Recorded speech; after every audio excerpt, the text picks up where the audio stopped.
So welcome friends, welcome to the YouTube channel of Rahul Chaudhary. So basically हम आज बात करेंगे काफ़ी सारे टॉपिक्स के ऊपर में। दिसंबर महीना जा चुका है और जो यूपीएससी की जो परीक्षा है उसको सिर्फ बचे हैं कितने दिन, 145 डेज आर लेफ्ट। प्रीलिम्स की जो परीक्षा है तो दिसंबर का हम आज कवर अप करेंगे इकोनॉमिक्स का सारा पोर्शन, जो भी मतलब मेजर मेजर जो टॉपिक्स दिसंबर के महीने में हमने देखे और जो मुझे लगता है कि एग्जाम के हिसाब से काफ़ी इंपॉर्टेंट रहेगा और सवाल इससे बनने चाहिए, बन सकते हैं, उस पर हम बातचीत करेंगे। जैसे सबसे पहला है अपने पास world wide cost of living 2021, ये आप देख रहे हैं अपनी स्क्रीन पे, राइट। अब इसमें है क्या, बहुत ही छोटी छोटी बातें हैं कि किसने इसको रिलीज किया वो सब ध्यान रखना है, राइट।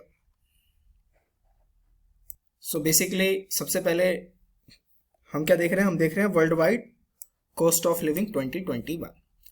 तो बहुत इंपॉर्टेंट तो नहीं कहूंगा मैं, लेकिन एग्जाम में आ सकता है। तो बेसिकली सबसे पहली बात जो याद रखनी है कि किसने रिलीज किया, इकोनॉमिक इंटेलिजेंस यूनिट EIU, इसने इसे रिलीज किया है। इसके अकॉर्डिंग है क्या, तो देखो नाम ही बता रहा है world wide cost of living, आपके रहने की कॉस्ट क्या है, राइट। तो इजराइल का जो तेल अवीव है वो सबसे मोस्ट एक्सपेंसिव सिटी हुआ है। उसके बाद दूसरे नंबर पे पेरिस और सिंगापुर, दोनों ने मतलब सेम पोजीशन बनाई हुई है। और सबसे जो चीपेस्ट सिटी रहा है वो है सीरिया का डेमास्कस, जो कि एक वार टोन इलाका है, राइट। तो विश्व में ये चीजें आपको ध्यान रखनी है। सबसे पहले क्या ध्यान रखना है, इकोनॉमिक इंटेलिजेंस यूनिट ने इसे रिलीज किया है। तेल अवीव जो है इजराइल का सबसे एक्सपेंसिव सिटी है। दूसरे नंबर पे Paris and Singapore joint position पे हैं। और फिर सबसे चीपेस्ट कौन सा, डेमास्कस। सबसे ज्यादा जो इंप्रूवमेंट दिखाई है वो किसने दिखाई है, तेहरान ने। तेहरान क्या है, तेहरान जो है ईरान का कैपिटल है। तो तेहरान ने सबसे ज्यादा जो है मतलब बिगेस्ट इंप्रूवमेंट दिखाया है। पहले 79 पे था 2020 में, अब 29 रैंक पे आ चुका है। भारत के हिसाब से अगर बात करें तो अहमदाबाद जो है वो सबसे चीपेस्ट सिटी के उसमें काउंट हुआ है, राइट। विश्व के पटल पे सबसे जो सस्ता शहर है वो कौन था, अहमदाबाद है। बाकी भारत की तरफ से कोई दूसरा शहर इसमें इंक्लूड नहीं था, राइट। अब ये होता क्या है, इसका थोड़ा मैकेनिज्म हम देख लेते हैं ताकि हम उससे पहले अगर दूसरी स्टोरी पे चले। तो सबसे पहले जो आपको समझने वाली बात यह है कि इसमें जगह कौन बनाएगा, क्या जगह इसमें बनाना सही है या गलत है। देखिए होता क्या है कि आपका जो वर्ल्ड करेंसी है वो कौन है, US का डॉलर है, ठीक। अब उसे पैक कर दिया गया है, किसके साथ पैक कर दिया गया, उसे सभी करेंसीज को US डॉलर के साथ पैक किया गया है, मतलब उसे मर्ज किया गया है। अब क्या होगा कि जैसे जैसे कोई भी करेंसी डॉलर के रिस्पेक्ट में स्ट्रांग होती जाएगी तो वह लिस्ट में बहुत ऊपर के रैंकिंग में आती जाएगी। तो ये इसका एक क्रिटिक भी है इस तरीके के इंडेक्स का, कि जो डॉलर के अगेंस्ट स्ट्रांग होते चले जाते हैं वो देश कॉस्ट ऑफ लिविंग इंडेक्स में ऊपर आ जाते हैं, जो नहीं हो रहे हैं वो नीचे चले जाएंगे। सिंपल सा फंडा है, राइट। चलो आगे बात करते हैं। दूसरी जो अपनी स्टोरी है वो है वेज रेट इंडेक्स। ये थोड़ा सा इंपॉर्टेंट हो जाता है क्योंकि इस बार क्या हुआ है, इसे रिलीज कौन करती है, इसे रिलीज करती है मिनिस्ट्री ऑफ लेबर, और मेंटेन कौन करती है, लेबर ब्यूरो इसे मेंटेन करती है। तो सबसे पहली बात, रिलीज बाय हूं, मिनिस्ट्री ऑफ लेबर द्वारा, मेंटेन्ड बाय हूं, लेबर ब्यूरो द्वारा। जो पुरानी सीरीज थी वो 1963-65 के बेस ईयर के उस पे थी। अब इसे नई सीरीज के साथ रिप्लेस किया जा रहा है और बेस ईयर क्या बनाया जाएगा, बेस ईयर बनाया जाएगा 2016। अब ऐसा क्यों कर रही है ministry of labour, ministry of labour इसलिए ऐसा कर रही है क्योंकि बहुत जगह पे जो है, क्योंकि देखो क्या है कि इकोनॉमिक सिनेरियो चेंज होता जा रहा है, इकोनॉमिक एनवायरनमेंट जो है वो विश्व भर में चेंज होता जा रहा है। और पेंडेमिक के बाद तो बहुत रिगरसली इसमें चेंजेस आए हैं।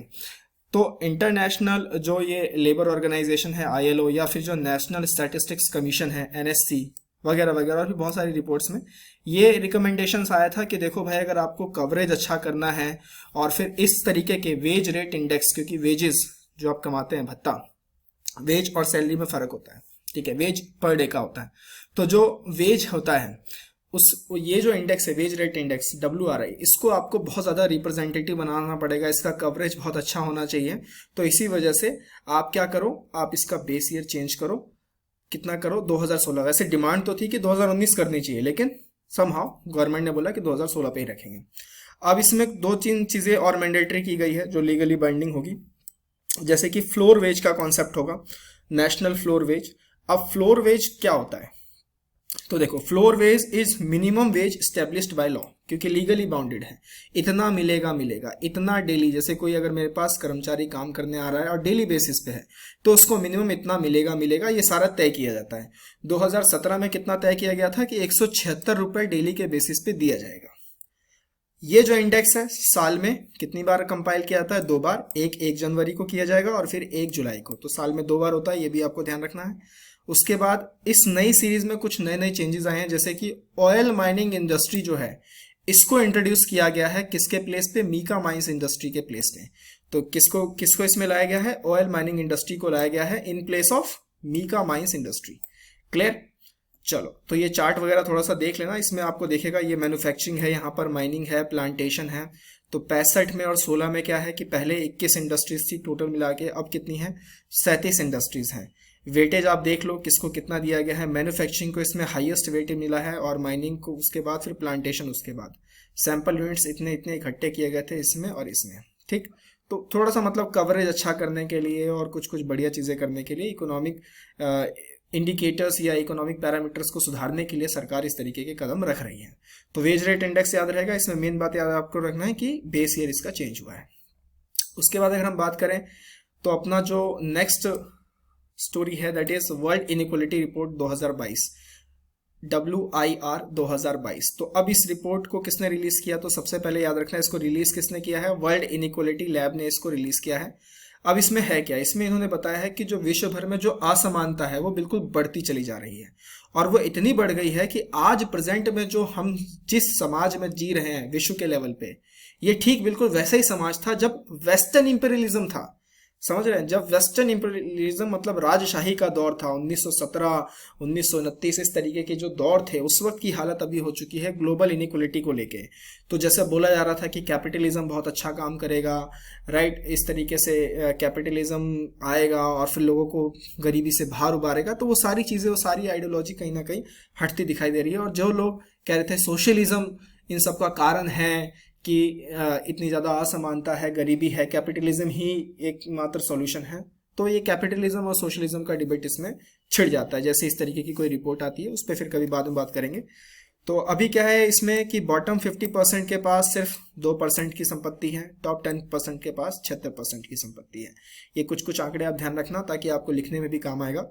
यूरोप में जो है सबसे कम लेवल की इनइक्वालिटी देखी जा रही है, मतलब असमानता कम है।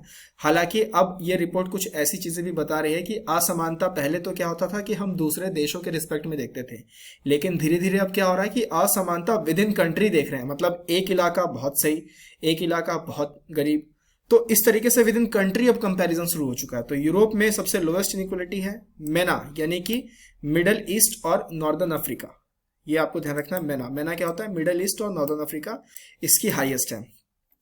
ग्लोबल लेवल पे अगर हम बात करें तो ग्लोबल लेवल पे अगर इस तरीके की इनइक्वालिटीज बढ़ती चली गई तो इससे फिर इकोलॉजिकल इनइक्वालिटीज भी आ सकती हैं, क्योंकि ये इसी साथ में कनेक्टेड हैं। अब इकोलॉजिकल इनइक्वालिटीज क्या, देखो जैसे जैसे हम आगे बढ़ रहे हैं क्लाइमेट चेंज का इशू आता जा रहा है। अब क्लाइमेट चेंज के पीछे कारण कौन से लोग हैं, तो ये भी एक इनइक्वालिटी यहाँ से निकल के आती है, क्लाइमेट चेंज इनइक्वालिटी, कि इसमें बॉटम 50% ने जो एमिशंस वगैरह हो रहे हैं क्लाइमेट चेंज में, क्लाइमेट चेंज के जिन एमिशंस के कारण क्लाइमेट चेंज हो रही है, तो बॉटम 50% ने सिर्फ 12% का कंट्रीब्यूशन किया है, जबकि टॉप 10% 50% का कंट्रीब्यूशन कर रही है। तो कहीं ना कहीं इसी वजह से ये बोला जाता है कि यार ये सब तुम्हारी वजह से हुआ। जैसे अब कोविड का एग्जाम्पल ले लो, कोविड की मार किनको सहनी पड़ी? जो लोअर तबका है, लोअर सेक्शन है, जो अपर सेक्शन है, जो एलिट सेक्शन है, वो तो निकल गए बाहर घूमने फिरने के लिए, उन्होंने बुक करा लिए अपने रिजॉर्ट और आइलैंड, लेकिन मार कौन सह रहा है? मार सह रही है लोअर सेक्शन। क्या उनकी गलती थी? नहीं, उनकी गलती नहीं थी। तो इस तरीके की ये असमानता यहाँ पे दिखाई देती है।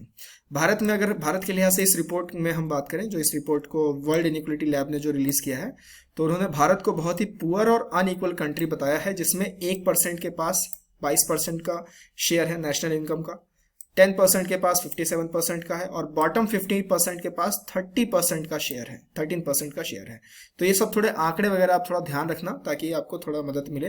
प्रीलिम्स के लिहाज से ये आंकड़े इंपॉर्टेंट नहीं है, प्रीलिम्स के लिहाज से आपको कोई पढ़ने की जरूरत नहीं है, बस थोड़ा सा ये ध्यान रखना है कि कौन किसने क्या रिलीज किया, क्या ये बढ़ रहा है या घट रहा है, इस तरीके से आपको ध्यान रखना है। ये कुछ चार्ट हैं, ये आप देख सकते हैं, जो मैंने बताया वही ये चार्ट बता रहा है।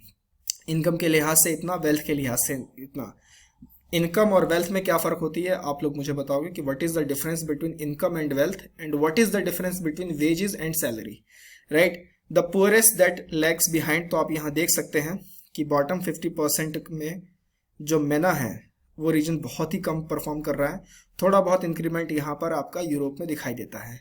हम लोग किस में आते हैं, हम लोग आते हैं साउथ और साउथ ईस्ट एशिया में। तो यहाँ भी आप देखेंगे तो बहुत ज़्यादा इनइक्वालिटी धीरे धीरे ये राइज हो रही है। मैना में तो बहुत ही खास कर है, ये नीली बार, ये डार्क नीले में जो है और ये जो पूरे लाल में है, इनके बीच का आप डिफरेंस देख सकते हो। क्लियर। चलो अगले में चलते हैं। अगली स्टोरी है अपनी को लैंडिंग मॉडल। को लैंडिंग मॉडल क्या है? बेसिकली को लैंडिंग मॉडल में क्या होता है कि इसे आरबीआई ने नवंबर 2020 में अनाउंस किया था।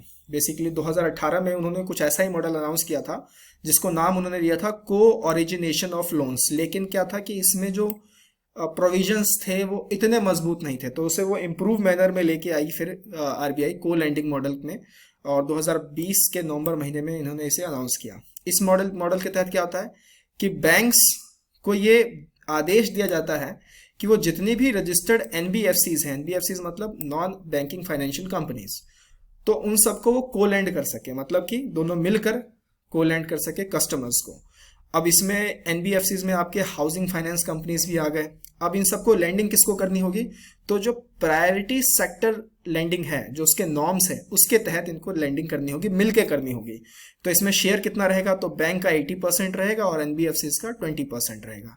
बैंक्स और एनबीएफसीज के बीच जो ट्रांजैक्शन होगा वो स्क्रू अकाउंट से होगा। एक तरीके का अकाउंट होता है ये स्क्रू अकाउंट, वो सिर्फ बैंक और एनबीएफसीज के बीच का ट्रांजैक्शन होगा। क्लियर। तो इस मॉडल में क्या बोला गया कि एनबीएफसी के पास 20% शेयर रहेगा, जो भी इंडिविजुअल लोन वो देंगे उनकी बुक्स में, और बाकी सारा बैंक्स की बुक में मेंटेन किया जाएगा। तो बेसिकली किस तरीके का एग्रीमेंट है? This is a tripartite agreement. Tripartite कैसे है सर?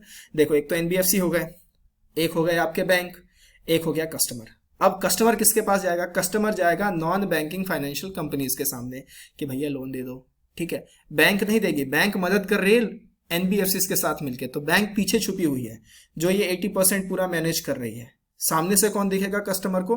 जैसे मैं हूं, मैं गया लोन लेने, तो सामने से मुझे कौन दिखेगा? मुझे एनबीएफसीज दिखेंगे जिनके पास 20% का शेयर होल्डिंग है लोन्स का, इंडिविजुअल लोन्स का। तो इसमें जो सेक्टर्स हैं, प्रायोरिटी सेक्टर लैंडिंग आप जानती हैं, थोड़ा सा समझ लेते हैं। प्रायोरिटी सेक्टर लैंडिंग में ऐसे कौन से सेक्टर्स हैं जिनको काफ़ी प्रायोरिटी दी जाती है? That is agriculture, MSME, export credit, education, housing, social infrastructure, renewable energy वगैरह वगैरह। अब इसमें 40% लोन जो है प्रायोरिटी सेक्टर को देना होगा, और कौन देगी? Commercial bank including foreign banks. 40% loan इनको देना ही देना है।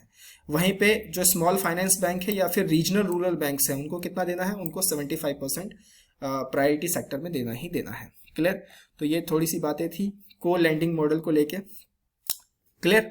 चलो अब इसमें इसका अगर मैं एक क्रिटिक बता देता हूँ थोड़ा बहुत, कि इसमें जो बात कही जा रही है वो ये कही जा रही है कि यार जो एनबीएफसीज हैं वो ज़्यादातर कॉर्पोरेट हाउस उसे मैनेज करते हैं, और बैंकिंग को कॉर्पोरेट्स को देना ठीक बात नहीं है, क्योंकि आपने बैंक्स को अगर आपने कॉर्पोरेट्स के हाथ में दे दिया तो फिर एनपीए की समस्या तो जो हम जूझ रहे हैं वो तो और फिर बढ़ती चली जाएगी, वो खत्म नहीं होगी। कॉर्पोरेट अपनी मनमर्जी से जितना भी चाहे लोन लेगा, फिर चाहे उसमें रिस्क फैक्टर बहुत ज़्यादा आ जाएगा। और जो एनबीएफसीज हैं वो सारा का सारा कौन करता है? वो सारा का सारा कॉर्पोरेट हाउसेज देखते हैं। और ये डिसीजन लो को लैंडिंग मॉडल कितना एफिशिएंट होगा इसके बारे में भी नहीं पता, आरबीआई ने भी नहीं सोचा। और साथ ही साथ ये मॉडल तब लाया गया था जब 4 बड़ी एनबीएफसीज फेल कर गई थी, राइट। 4 बड़ी एनबीएफसीज जब फेल कर गई थी, ILFHS था और फिर एक DHEL था, जहां तक मुझे याद आ रहा है। ऐसी 4 बड़ी एजेंसीज थी जो फेल कर गई थी। तो ये थोड़ा बहुत इसका क्रिटिक है को लैंडिंग मॉडल का। इसमें देखेंगे आरबीआई आगे क्या डिसीजन लेता है, हालांकि आरबीआई ने इस पर वॉचडॉग बनाया हुआ है। आगे बात करते हैं, world's arm trade report SIPRI द्वारा ये रिलीज किया गया है, राइट।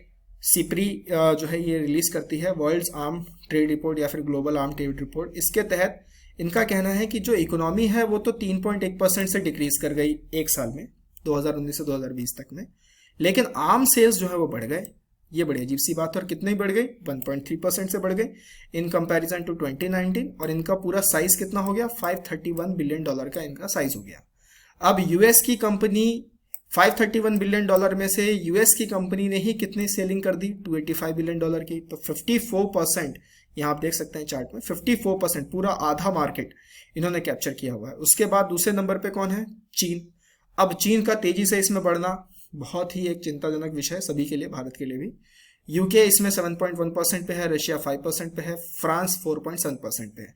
रशिया की जहां तक बात करें तो रशिया जो है वो आर्म सेलिंग में धीरे धीरे अब कम ही होता जा रहा है, नीचे गिरता जा रहा है। भारत के लिहाज से बात करूं तो 3 बड़ी इंडियन कंपनीज जो थी वो इसमें टॉप 100 में जगह बना पाई, टॉप 100 की लिस्ट में जगह बना पाई भारत की जो कंपनीज थी। उसमें सबसे पहले था HAL, हिंदुस्तान एरोनॉटिक्स लिमिटेड, जिसकी पोजीशन कितनी रही 42nd। फिर इंडियन ऑर्डिनेंस फैक्ट्री, उसकी पोजीशन रही 60th। फिर बेल की रही 66th। और ये सब मिला के भारत का टोटल शेयर 2020 में कितना रहा? 2020 में जो भारत का टोटल शेयर था वो कितना था? 1.2%। क्लियर? तो ये सारे जो टॉप न्यूज थे इकोनॉमिक्स के रिलेटेड वो मैंने आज आपके साथ डिस्कस किया है। सबसे पहले हमने क्या डिस्कस किया? सबसे पहले एक बार देख लेते हैं फटाफट। First of all we have discuss world wide cost of living 2021, wage rate index हमने इसमें डिस्कस किया। उसके बाद हमने वर्ल्ड इनइक्वालिटी रिपोर्ट 2022 डिस्कस किया। फिर हमने इसमें को लेंडिंग मॉडल देखा and then world arms trade report SIPRI का ये हमने इसमें देखा। राइट?